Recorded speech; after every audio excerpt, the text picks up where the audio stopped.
Hey everyone, so we've probably all heard of S-corporations or S-corps for short and LLCs before. They're kind of like a rite of passage. You want to be an entrepreneur, you want to be an investor, you want to be a partner in something, you form an LLC or you form an S-corp because you think, you know what, limited liability, pass-through taxation, so many great benefits. Well, I'm about to tell you how having an LLC slash S-corp has screwed me. And out of this, you're gonna get 5 reasons why there's some major downfalls to LLCs and S-corps that I was kind of blindsided by until I actually had them. Because nobody upfront tells you these downsides. Usually, I hate to sound jaded, but usually the people talking to you about LLCs and S-corps are attorneys and tax professionals who benefit off you having LLCs and S-corps. Well, I'm gonna tell you completely in a non-biased way why I think LLCs and S-corps have some massive downsides and you should really think twice before having one. So it all starts with this company that is a total scam that's trying to extort me for $14,500. It's total BS. I know I would win in court all day long, every single day. It's not even a question. It's a slam dunk. And you might say, well, how do you know it's a slam dunk? How do you know they're a total scam? Well, I know they're a total scam because I talk to them and I go, prove that you have a case. And they completely ice me and ignore me. And I go, whatever. So I just ignore the issue. And then sure enough, I end up getting papers from these people. They want $14,500 or else they're suing me. And I'm thinking to myself, okay, no problem. Like, I'm a big boy. I can deal with this kind of stuff. I'll just go over to the courthouse, handle this. Because they have no standing, all I have to do is file a 2-line motion. Motions are done all day, every day. It's really, really easy. Well, I quickly discovered the first reason LLCs and S corporations pretty much have some massive downsides that really upset me. So here I am dealing with this total extortionist company, and I know they're scammers because nothing in their paperwork says they have any right to even do this. Like, look, if I've done something wrong, I will make it right. And maybe that's like the political science, like Aristotle stuff that I was sort of brainwashed with when I went to UCLA. You know, I went to UCLA for business economics and political science.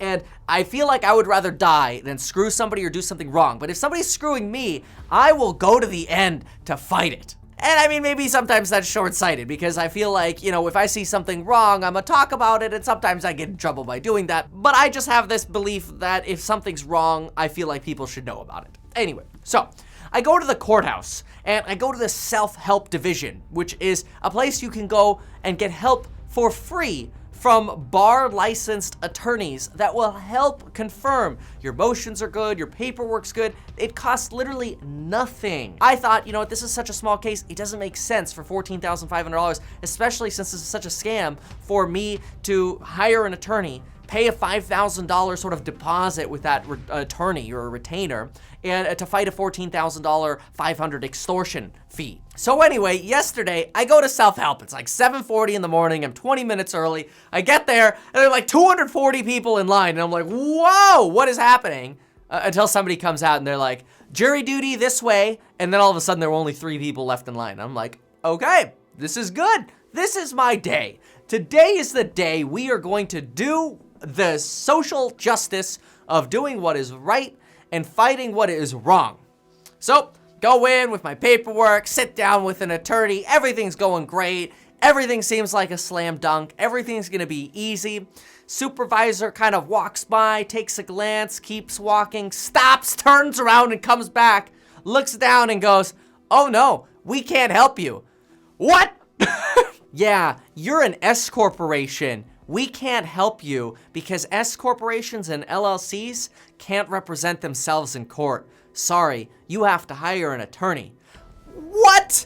Are you kidding me? So this is where the scam companies probably realize, wow, if you just pick an LLC or an S-corp to sue, you can probably get your money because it's cheaper for me to just pay somebody $14,500 than hire an attorney to fight it. Like, what kind of precedence does that set? Like, how many people are now going to sue me because I'm making this video and saying that? It's like unbelievable how that works. So first big downfall of an S corporation and LLC that I learned the hard way is even if you get bull scammers coming after you, you still have to have an attorney to defend you. Anyway, I hired an attorney yesterday, so that'll get taken care of. But what's the second problem that came out of this? Well, the second problem is I realized, oh my gosh, you might have missed this at the beginning. I don't even remember if I said it. But that corporation that is getting now sued and I had to hire an attorney for $14,500 is actually a closed corporation. So guess what? Even though you created a company thinking, here's a totally separate legal entity. You know what? It's America. If it doesn't work out, no problem. Or you know what? It worked out, but you've moved on from it. You close it down. It's on the shelf. You know, it's years ago. Fine. It's done. Well, guess what? Even closed corporations in America can get sued. If you get sued, and you're like, it's a closed corporation, I ain't going to court. A judge could rule against you and have your personal assets and your house leaned up because you didn't respond to a lawsuit against a closed corporation. Now, here's a third problem. Let's say you have a limited liability company with a bunch of partners in real estate. I think you all know I'm a real estate broker. We've got the amazing real estate investing course, which, by the way, yesterday we did like an hour-and-a-half live stream. It was such a long and detailed live stream helping you folks analyze your deals that this camera literally had its hardwired battery say, please charge battery. Like, it's in a wall socket. And the camera basically fried, and I had to leave it off for 3 hours before I could turn it on again. Anyway, it's all working again. But anyway, let's say you have this limited liability company because you're doing a real estate deal and you've got multiple different partners in there. Well, now let's say that limited liability company gets sued because one of your tenants fell on a coconut, which somebody else in the course actually told me their homeowners association was getting sued because somebody tripped and fell on a coconut in a homeowners association. I'm like, you can't even make this stuff up. So anyway, your LLC gets sued because somebody trips on a coconut on your property, let's say. And, now that person that's suing you, their attorney gets this wise idea that, you know what, hey, Kevin's part of that LLC, and you know what, this guy Robert over here, he's part of this LLC, and you know what, this guy Bobby over here, he's part of this LLC, and they each own businesses. Kevin's got a real estate brokerage and his online education business. Here's this guy, he wholesales stuff from China, and then here's this guy, Bobby, who runs a bike store. Well, they're all, smart business people. They have S corporations. Well, you know what? Let's just go ahead and name those other companies in the lawsuit as well. And you might be thinking to yourself, wait a minute. If the tenant fell, the tenant should only be able to sue the LLC, right? I mean, that's the point of having an LLC. You should only be able to sue, where you would actually have a claim against. Too bad. Doesn't work that way. People and these attorneys who realize they want all the leverage they can get against business owners or people or landlords, they can literally sue my real estate business, the wholesaling guy's business, the guy's bike store business, and the limited liability company. And sure, 2 years down the road, a judge might say, yeah, no, we're just gonna restrict damages to this LLC. But guess what? You still get your companies dragged into it. There's still the potential that a judge says, you know what? We want to see the books for your bike store. We want to see the books for your wholesaling business because we want to make sure these are actually being operated as separate entities. And all of a sudden, it's like you might have to go through all this discovery on your personal business, which is totally separate for this LLC. So we're always talking about oh yeah, I got a limited liability company. It's going to protect me. It's going to separate all the other stuff. BS. People can sue no matter what, and you have to then prove to a judge why and how these things are actually separate before you can get them removed. It's like, what? And so what's reason number 4? Well, reason number 4 is, most people begin to realize, wow, okay, we just need really good insurance to protect us because people apparently trip on coconuts and like to sue for frivolous reasons, and people still have to spend money to defend these things. So this is where insurance can be a really, really good idea. Because people trip on the coconut, here, deal with the insurance, and the insurance appointed attorney, I don't want to have to deal with it. Well, here's the beauty about LLCs and S-corps again. When you tell an insurance agent, and I mean, check with an insurance agent, all this stuff, remember, I'm just a guy on YouTube, so check with an attorney, a CPA, an insurance agent. Just know these things in the back of your mind, and hopefully they prompt you to ask the right questions when you're asking and learning about these things. But anyway, when you talk to an insurance agent, you might say, hey, you know what? I need insurance to protect my business against this or whatever. Oh, business. Is it an S corporation or limited liability company? Why, yes, it is. I'm a big business boy after all. Oh, well, perfect. In that case, here's your insurance quote. Oh my gosh, the price is like 10x what it would be if I weren't a corporation. Now, that might be extreme.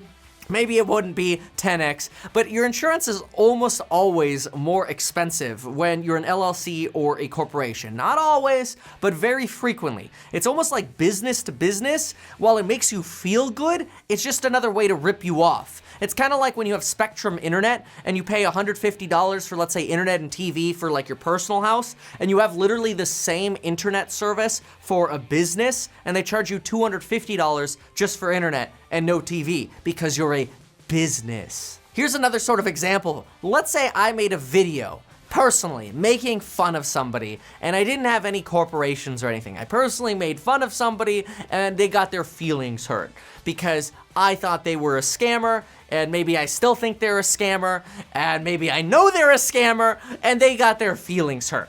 So they sue you, and let's say you didn't have a company. You could probably call, and this is mind-blowing, I found this out the hard way again, you could call your homeowner's insurance, and many homeowners insurance policies actually will protect you against defamation or slander claims. In other words, I could call up my homeowner's insurance and be like, hey, I'm being sued because I made fun of somebody, protect me. And more often than not, these insurance companies go, no problem, we'll take care of you. I'm like, what? Who knew that existed? That's a $600 homeowner's insurance policy to cover against defamation claims. That's crazy. Like, I thought it was like for fire, if the house burned down or there's a leak or something that flooded. Yeah, well, apparently they help you with that too. Again, check your policy. Well, guess what? If you're a corporation and you want media insurance because you regularly make fun of people, this $600 homeowner's insurance policy might not work anymore. Instead, here's your $5,500 commercial media insurance policy. What a freaking riot. All right, so here's the 5th thing that I had to realize the hard way. A lot of people get S corporations because they say, oh, you could save money in taxes. Let's make an example here. Let's say you make $120,000 as a business owner for an S corporation, and you pay yourself a salary of $80,000. Well, that means when you pay yourself a salary of $80,000 and you get what are called dividends for the other $40,000, you technically save taxes of about 15.3% on $40,000. That's $6,120 that you would save because you're an S corporation. So it's like, oh, that's great. Like, why would you not do an S corporation and take advantage of those kind of loopholes that exist? Everybody does it. Why not pay yourself partially a salary and the rest in dividends? Now, there is a limit to that. Say you make $500,000 or $1 million, you can only save that 15.3% on the difference between that $80K that you're paying yourself and about $130,000. So there's a limit to how much you could get out of this 15.3% savings. But a lot of people look and go, hey, that's $6,120 just for doing an S corporation. Why don't I do that? That's great. Yes, but now you have to have separate corporate books and do separate accounting for that corporation. And look, if you're a small company, you could probably do this yourself, but I'm gonna put a value of these separate books at about $500 per year. Let's say you pay a separate QuickBooks thing of, I don't know, $45 a month or whatever. Let's just call it $500. Well, then you have to have a payroll service, because when you pay yourself a salary of 80 grand, you're no longer just getting a commission check and depositing it. No, part of that is now salary, so you have to do a W-2 and do the payroll tax calculations and all this crap. Let's go ahead and put a value of $1,250 on that, because you literally have to do these payroll reports and returns. They're like almost separate tax returns to the government that are payroll reports, and the W-2s and all this crap come out of that. So we'll put a value of $1,250 on that. Then, and look, I know this is gonna be unique to California, but just do the numbers yourself and evaluate the benefits for yourself. It's just always important for you to get the perspective. So, I don't wanna get those comments that are like, well, I don't live in, California where they extort you for higher taxes. Okay, whatever, let's go with it. In California, you have to pay a 1.5% S-corporation tax. All right, 1.5% on $120,000 of revenue is another $1,800. Then you have to pay for a separate tax return for your S-corporation. Now, in some LLCs, you actually don't have to pay for a separate tax return, but usually with an S-corporation, you pay for an entirely separate tax return. So you have your personal tax return, and then you do a corporate tax return. And initially it's easy to go, I do 2 tax returns because I'm a big business boy. Great, big business boys get to pay more fees.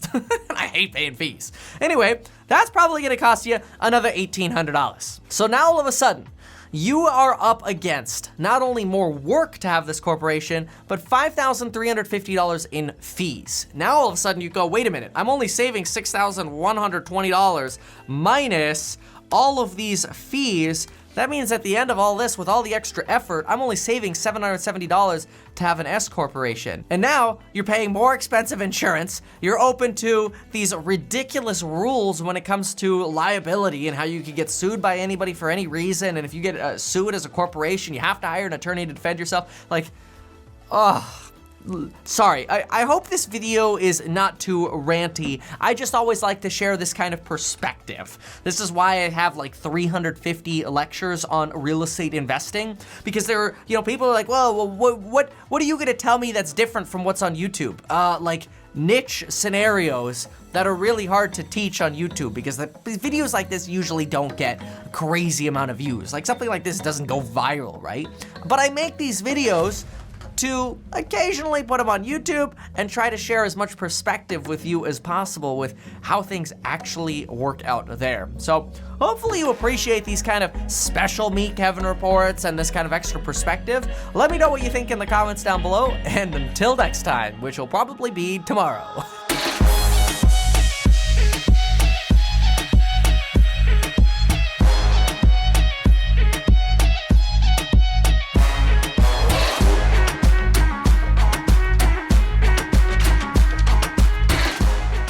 So after recording this, I realized I should have probably left off with like a what should you do, and I think the big thing that you should always do is make sure you're properly insured. I think saving money on insurance is usually a bad idea. So try to analyze what all of your exposure could be with no matter what you're doing, whether it's rental property investing or your business or different aspects of your business.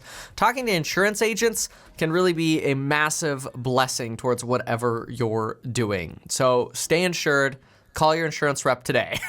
And as far as this S-corp LLC mumbo jumbo, remember, it doesn't matter. You're still going to court unless you got insurance. And again, not fully trying to bag on the S-corp or the LLC. I think I'm just a little pissed.